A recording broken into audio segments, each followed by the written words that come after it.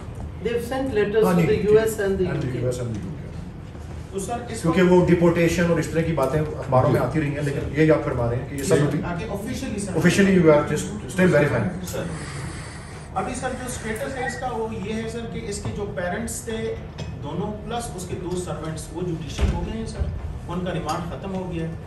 जो एक्यूज है सर उसकी 3 दिन का रिमांड आज हमें मजीद मिला है। We will produce him before the court on 31 July. तो ये सर सारा सिचुएशन है। तो सर पुलिस लगी हुई है इस पे और दिन रात सर लगी हुई है इसमें। जी जो थेरेपी वर्क्स के जो आए थे 4-5 लोग में से एक इंजर भी हुआ है। बिल्कुल वो एक इंजर हुआ है। अभी चूंकि वो इस पोजीशन में नहीं है कि उनका अपना स्टेटमेंट हम रिकॉर्ड कर लें, वो मेजर सर्जरी शायद उसकी हुई है तो इसलिए वो अभी तक अवेटेड है। वो ये वाली बात जो हाउ वाज ही इंजर्ड, वही मैं पूछने लगा था, यही वाली बात जो अखबारात वगैरह में भी आती रही है कि सबसे पहले वहाँ थेरेपी वर्क्स वाले ही पहुंचे, ये दुरुस्त है, और उसको एप्रीहेंड पहले या उसको रेस्ट्रेन उन्होंने किया। who summoned the therapy works to the accused house? The mother, the guard, actually the guard rang up the mother, and the mother, instead of calling the police, sent the place where she worked to go and check.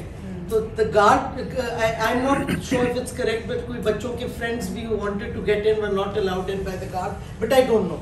But anyhow, therapy works people were allowed to go inside the house by the guard, and one guy went and he was attacked by the murderer, and he's injured. उसको कोई knife लगी है liver में या कहीं. So before the police arrived, the therapy works were already there. Then therapy works called the police apparently after they were injured. What time did the therapy works arrive in the accused house? Mr. Chairman, Senator Sabzwari, अब henceforth this meeting has to be declared as in camera. तो मेरी दरख्वास्त है। Welcome back Matiullah जान MJtv। आपको नूर Muqaddam case के हवाले से जो सेनेट में कायमा कमेटी की प्रोसीडिंग्स हो रही हैं उनके बारे में अपडेट दे रहे हैं। साकिब बशीर साहब, आप तो बहुत पहले से इस केस को कवर कर रहे हैं। जो कुछ IG पुलिस या DIG ऑपरेशन ने जो SP इन्वेस्टिगेशन है उन्होंने अभी तक बताया है, उसके क्या समझते हैं आप कि इतना कुछ तो मीडिया में ऑलरेडी आ चुका है, तो ये जो प्ली ली गई है कि जी प्राइवेसी के मामलात हैं और इन्वेस्टिगेशन मुतासर होती है, इस वजह से इसको इन कैमरा कर दिया जाए, ये इन कैमरा और खुफिया क्यों रखा जा रहा है? क्या इसमें इसकी वजह वो जाफ़र ब्रदर हैं जो बड़े ताकतवर पाकिस्तान के बिजनेसमैन हैं, और यहाँ पे MNAs को भी मैंने सुना वो भी उन्होंने इस प्राइवेसी को इशू बना के और इन्वेस्टिगेशन को इशू बना के कहा कि ब्रीफिंग को इन कैमरा रखा जाए। तो क्या इसमें जो मुलज़म पार्टी है उसका असर ज़्यादा कार फरमा है या वाकई कुछ ज़ाब्ता अखलाक है या कोई कानून या रूल ऑफ लॉ की बात हो रही है? जी बिल्कुल, मैं थोड़ा सा आपको पीछे लेके जाऊंगा। उस्मान मिर्ज़ा केस की इंटीरियर की कमेटी थी, वहाँ पे ब्रीफिंग दी थी, यही IG थे, यही SSP इन्वेस्टिगेशन थे, और ओपन जो थी वो ब्रीफिंग, और उसमें सब कुछ बताया गया, और उसमें भी विक्टिम फैमिली भी थी और सब कुछ था। मेरा ख्याल है जो उन्होंने प्ली ली है कि फैक्ट्स ठीक नहीं जा रहे मीडिया पे, तो जब फैक्ट्स ठीक नहीं जा रहे तो आप भी इन कैमरा करेंगे तो फैक्ट्स ठीक कैसे होंगे? एक चीज़। दूसरी बात कि ऑफ द रिकॉर्ड जितनी भी चीज़ें आ रही हैं मीडिया पे, इंक्लूडिंग मी, हमारे पास भी जो बहुत सारी मालूमात आती हैं ऑफ द रिकॉर्ड, तो वो पुलिस से आ रही हैं, पुलिस के हाई ऑफिशियल से आ रही हैं, सोर्सेज। यस, ऐसी बात नहीं है कि वो है ही नहीं है, एग्जिस्ट लीक की जा जी, लीक की जा रही हैं, बिल्कुल लीक की जा रही हैं। अगर बात करें केस की जो प्रोसीडिंग्स हैं, 4 हियरिंग्स हो चुकी हैं अभी, जो ट्रायल कोर्ट में 4 हियरिंग्स हो चुकी हैं। उसमें जो पहली 2 हियरिंग्स के बाद उनके पेरेंट्स को भी गिरफ़्तार किया गया। आज जब उनको पेश किया गया तो पहली 3 हियरिंग्स से की बनिस्बत आज थोड़ी सी मुख्तलिफ थी।